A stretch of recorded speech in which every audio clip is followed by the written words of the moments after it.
గుండె నిండా గుడిగంటలు serial July 29వ తేదీ ఎపిసోడ్లో ఆసక్తికర పరిణామాలు చోటు చేసుకున్నాయి.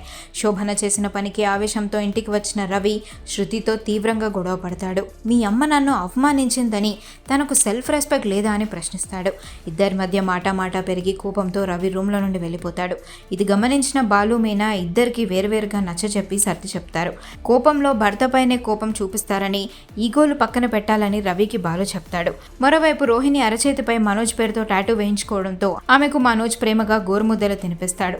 అక్కడికి వచ్చిన బాలు మీనలు రోహిణి నాటకాలను, గతంలో చేసిన మోసాలను ఎత్తి చూపుతూ ఘాటుగా దెప్పిపొడుస్తారు.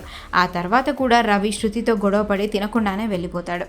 రాత్రికి ఆకలి తాళలేక శృతి కిచెన్లోకి రాగా బాలు కావాలని మీనను లేపకుండా శృతికి సర్ది చెప్పి పంపిస్తాడు. తర్వాత రవి వచ్చి శృతికి సారీ చెప్పి బ్రెడ్ ఆమ్లెట్ తినిపిస్తాడు. అలా బాలు వేసిన ప్లాన్తో రవి శృతి మళ్ళీ కలిసిపోతారు.